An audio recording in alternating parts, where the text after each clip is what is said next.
got to be what we call untouched.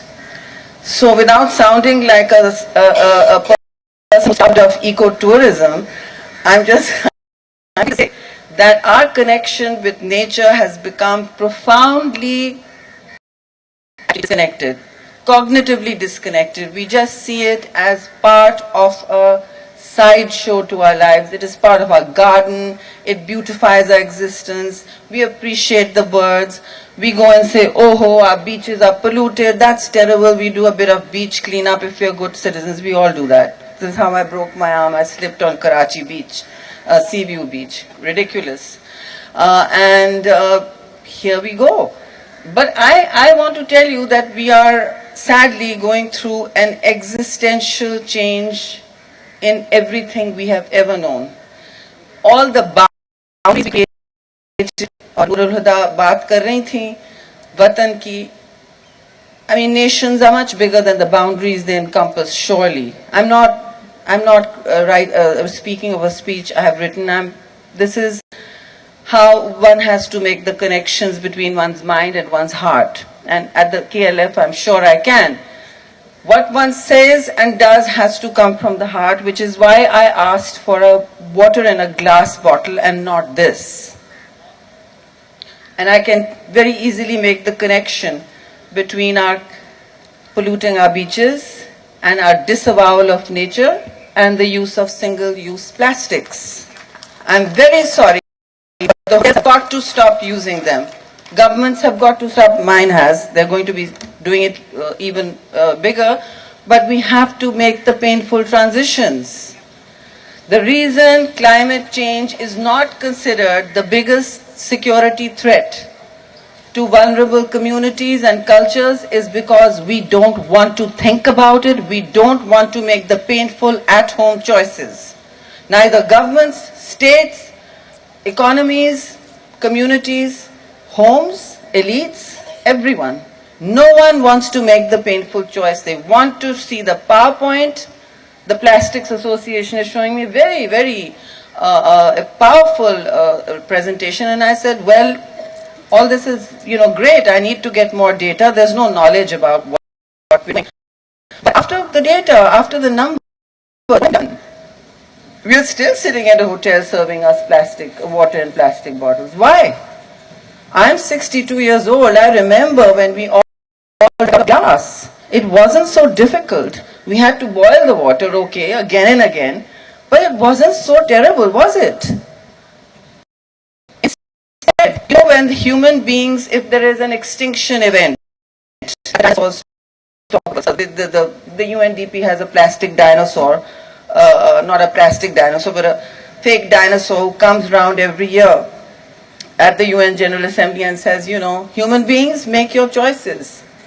We went through an extinction event. That dinosaur went through an extinction event. Like that dinosaur, we are not looking at the fact that we are undergoing what is almost a sixth extinction event for humankind. And this one will be very hard to survive. Why? Because we are all connected. No nation will be secure. The boundaries won't help. The immense structures we have erected to civilization, to power mostly, will not help.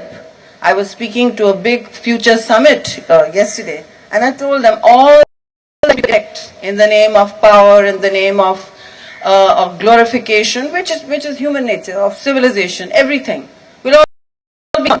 It is gone in minutes. It is like no military can ever do, because Pakistan has just come out, it's still not come out actually, of a century-breaking climate. And you know what? We have climate amnesia about it. We have amnesia, and that's what she spoke about. There's still 8 million people living. 8 million people still living near the water. And Madam Nurul Huda, वो कभी वापस नहीं जा सकेंगे. बहुत सारे लोग, हजारों लोग कभी अपने घरों को नहीं वापस जा सकेंगे. क्यों? क्योंकि वहाँ बहुत बड़ी बड़ी नेचर मैनमेड तो नहीं है, नेचर में इन्फ्यूज लेक्स बन गई हैं. इतनी बड़ी हैं कि उस पर मोटर बोट्स चलती हैं. आपका क्या ख्याल है, वो 10 साल में जाएंगी? मेरा नहीं ख्याल है. पंपें लगा लगा के सब हलकान हो गए. We don't have the amount of diesel to drain lakes the size of the Great Lakes in the UK. They're huge, 1,000-kilometer lakes. Do you think they will dry up on their own? They won't, because we're under sea level. Which brings me to the next issue. We are under sea level because some of our topography is like that, but much of it is because of climate change. And these are slow onset events. Why are they all happening? They are happening because of global warming. And global warming, all right, is not being generated by Pakistan. It's not. For once I can say we are not doing this. Nobody here is doing it. Our emissions, our manufacturing is just not enough. We are less than 1% of limiters. You may have heard this argument when we fought for climate justice globally. There are big historic emitters, and the bad news is both for the plastic pollution and the emissions. Every year they are going up. The plastic is not being recycled. Do not listen to what big data tells you. Less than 10% of the world's plastic is being recycled. If there's an extinction event one day, all you will see from the planet is mountains of plastic from another planet, from outer space. That's what humankind will leave behind, not great art, culture and civilization. Mountains of trash and plastic, especially in the Horn of Africa, especially in South Asia, and all the countries are vulnerable to the global warming that we are experiencing today. We are closer to the equator, we are in the wrong longitude, whatever. But we are blessed with much that we can exploit and move towards, yet we are running out of time. We are running out of time, and I see no anxiety. I see nobody worried to change their habits. I don't see anybody carpooling. Sometimes I sporadically tell my office, I said, we're all going to the Parliament building. Let's just squeeze into 2 cars. Kyun, madam? Abhi to hum keh rahe hain, carpooling karo, reduce your... So we have to start making these changes and not just talk about them. We have to walk some of the small talk. And the small talk is just make a few habit changes at home. Now, governments don't cause global warming. Companies, households, agricultural fields do that. I'm sorry to bring statistics like this to you. The agriculture sector in Pakistan is the largest. It is not a demon. It does not even know that. But after that is obviously the fossil fuels, the vehicles, and one of our biggest crises is plastic pollution. The Indus River is the second most polluted river in the world. And by 2050, because I said everything is connected, we will have more plastic in the ocean than fish all over the world. You will be microplastics anyway in your next fish meal at the wonderful beach luxury hotel. If you go to Casper, that's what you'll be eating. I don't mean to ruin the restaurant's economy here, but that's how it is. That is what's going on. The fish have ingested all the plastics. And that's what you're going to be eating. If you don't care about that, well, what can I say? Magar ye sari baatein jo hain will all be left behind, because 33 million people were impacted in Pakistan. This did not happen anywhere in the world, anywhere in this century. And we have no record globally of any other century either. So please understand, your country now is in the front line of drastic climate changes and vulnerabilities. It is not producing them, but we are doing very little to adapt to a fast changing train wreck of global warming that is coming our way. We now have either extreme heat or you will have extreme winters, cold. So the colder areas will get colder. You will have minus temperatures, as Gilgit-Baltistan reported. The forest fires will get longer. We have a burn season. I'm from Islamabad now. We have a burn season. It used to be 2 months. It's now 4 months from last year. We have the largest number of glaciers outside the polar region. Karachi में नहीं लगता ना कि glaciers हैं, लेकिन दुनिया के सबसे ज़्यादा glaciers and stunning, majestic, awe-inspiring glaciers हैं.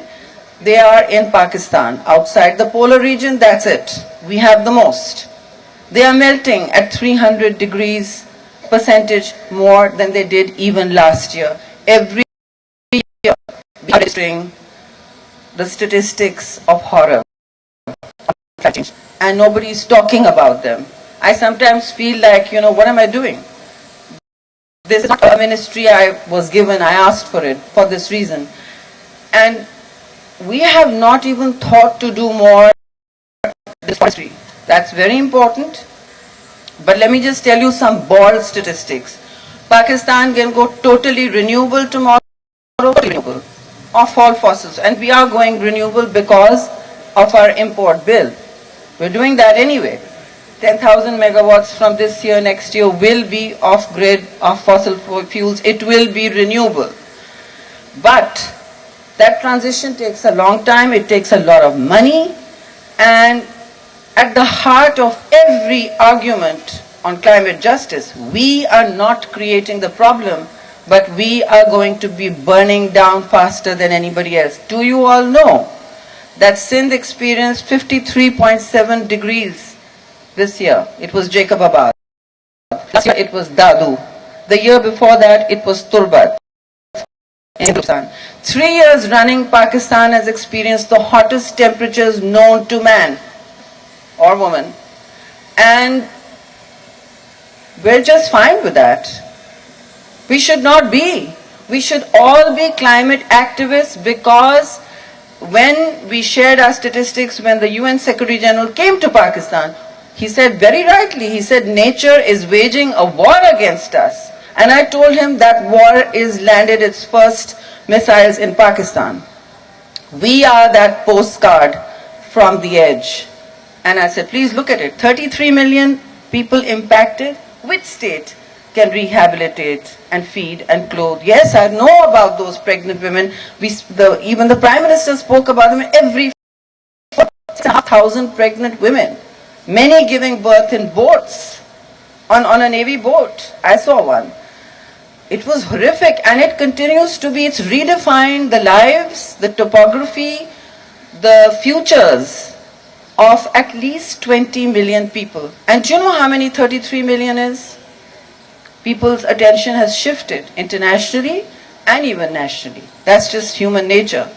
That's how you get on with your life. I'm not trying to blame you or vilify you or say go and embrace disaster every day. I'm not saying that.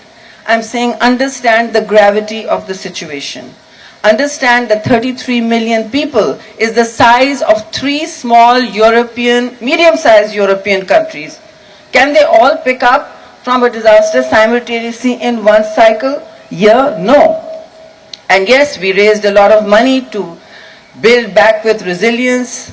Some people were up many nights, but adaptation, people don't even know what that means. Adaptation is the only way our societies, our communities, our countries will survive. Adaptation simply means how communities and countries decide and devise ways of building firewalls, not digital ones, real ones, against forest fires, against heat, against flooding. So all our planning and our money is going into, particularly in Sindh, is going into flood resilient rebuilding. How will that take? It will take years. Before you know it, you will have the next climate disaster. I hope, Allah na kare ye ho, but it's not God doing this to us. Make no mistake. It's as Antonio Guterres says, nature fighting back. For years we have just exploited, desacralized nature, and now it is fighting back. Simple as that. And when nature fights back, you in 1 hour, everything you see or dreamt of can be wiped out. And it has been. We've seen it happen. Honestly, Pakistan has paid a very heavy price for the longest war that geopolitics brought us. Because national security is something I do look at. The war next door in Afghanistan was 20 years. 20 years and 80,000 people, blood, treasure, we lost. How many years, how many generations were lost to terrorism, to militancy, to extremism? it transformed our society. This business of hate, where do you think it's come from? No serious militant peddling any ideology of separation, of exclusion, can do anything without hate. They just weaponize religion, they just use it, they just hijack it. इसको तो इस्तेमाल किया जाता है मजहब को. मजहब तो कहता है आप एक दूसरे को पहले पहचाने, एक दूसरे को जाने, और मजहब भी कहता है कि आप अपनी कुदरत को, अपनी नेचर को सबसे पहले संभालें, लेकिन हम संभाल नहीं रहे हैं. And when you know, we are no match. So please be ready. Don't say no one told you. These are educated elites. Next year, if I come to the festival and I see this, I won't be minister, but I will definitely be sitting here enjoying the festival.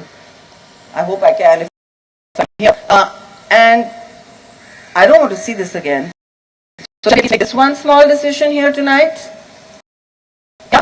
In your homes also, how about that? We start from this week. It's not easy. The transition in my home took a week of resistance or more. You know, your staff, children are like, what are we going to do? This is cheaper. Because it is. It is a more cost effective. You've got to make the transition. Human ingenuity finds ways. And we've done it. All I can. My hair may not be grey, but I'm telling you I'm 62 and I've done this for at least 40 years of my life. So now, let's make the changes in our lives. What should and will government do? I think that's important because I hold a federal portfolio. What I cannot do is local. But what I can do, my only job is, by the way, to liaise with international 25 international treaties. But I think it's much more. I think what we can do and have been doing from Islamabad is form the first adaptation policy for Pakistan.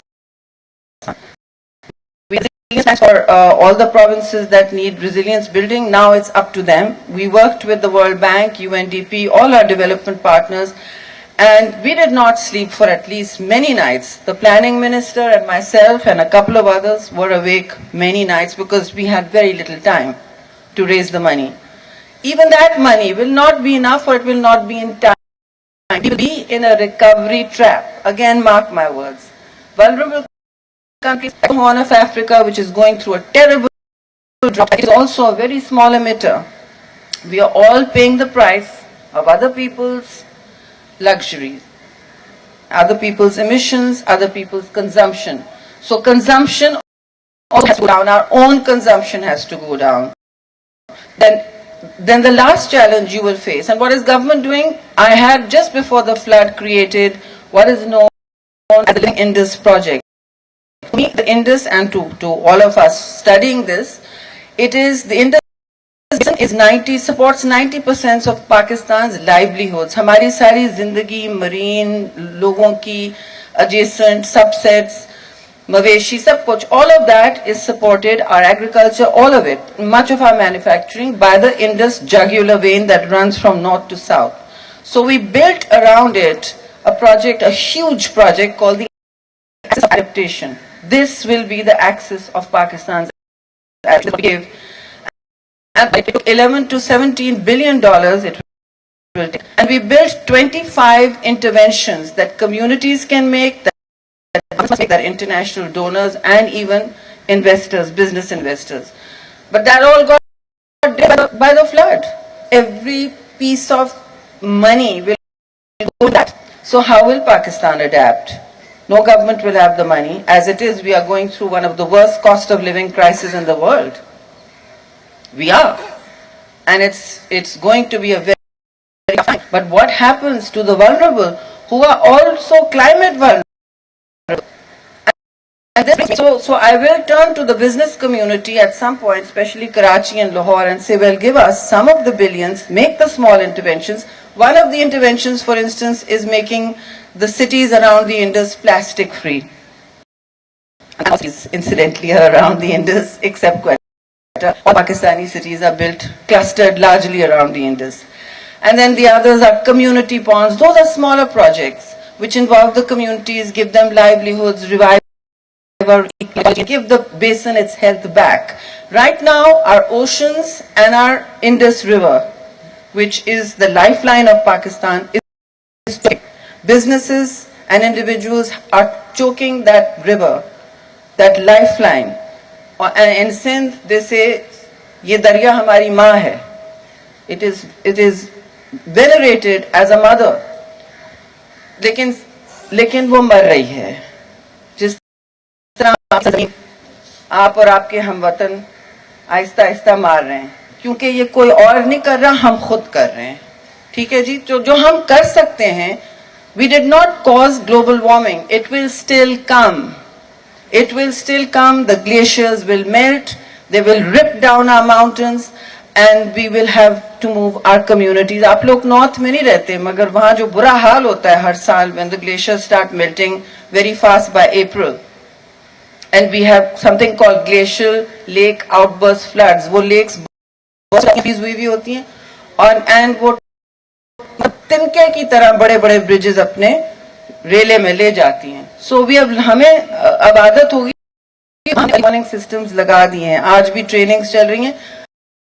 हम वहाँ बचा लेते हैं because ये हम 10 साल से देख रहे हैं pattern. So we have learnt with UNDP to save lives, but we are unable to save the hydropower projects. We are unable to save the bridges. में चले जाते हैं. That is their entire livelihood. One buffalo is somebody's entire livelihood. And the heartbreaking thing is when you go sit down and give them a mosquito net when the water was standing, they didn't put उन्होंने अपने buffalo पे डाला because that was their future walking away from them. So that's how hard it is on the ground from north to south. It will get harder.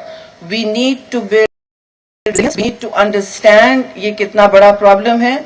और इस सारे flooding के दरमियान I hate to give more bad news, but 2025 2025 तक Pakistan water scarce हो जाएगा like Cape Town. Up water is going.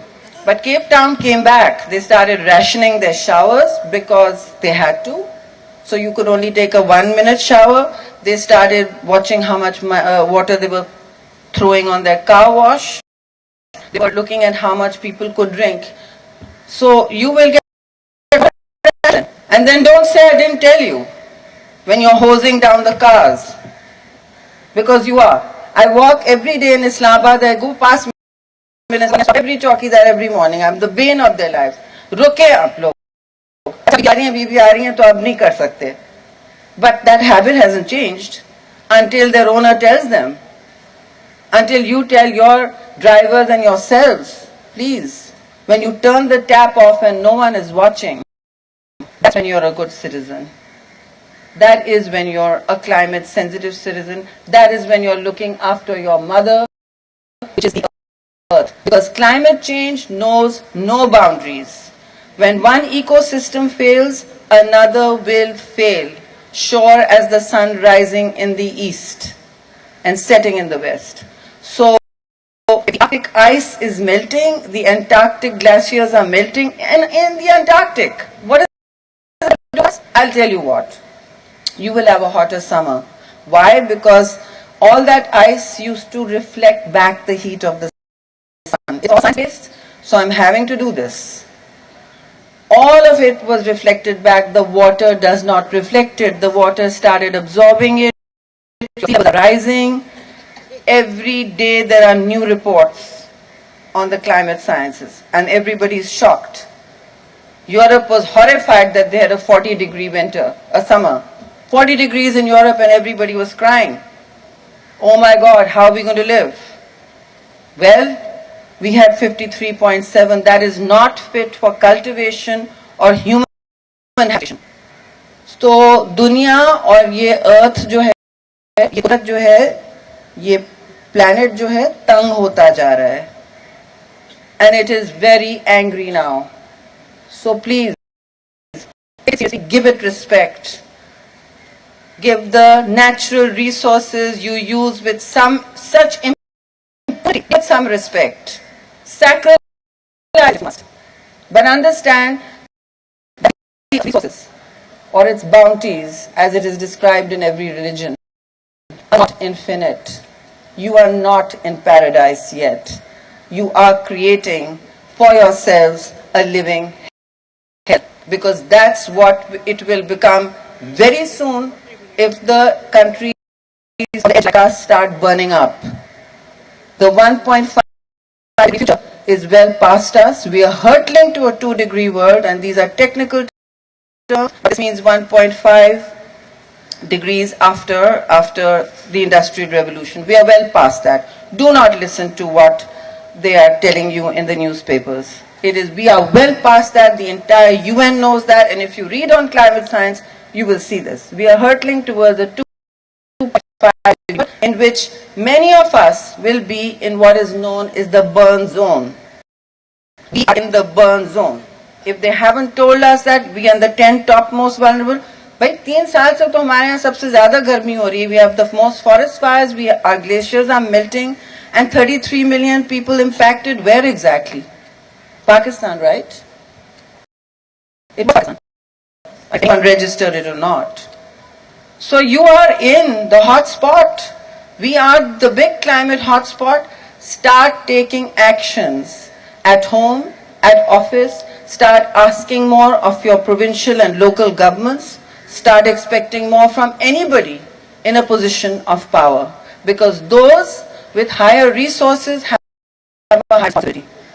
जमीन के करीब जो रह रहे हैं उनकी जिम्मेदारी नहीं है, वो फिर भी जमीन को संभालते हैं जिस तरह औरतें रिसोर्सेज को, वसाइल को संभालती हैं. You notice nothing is said man-made.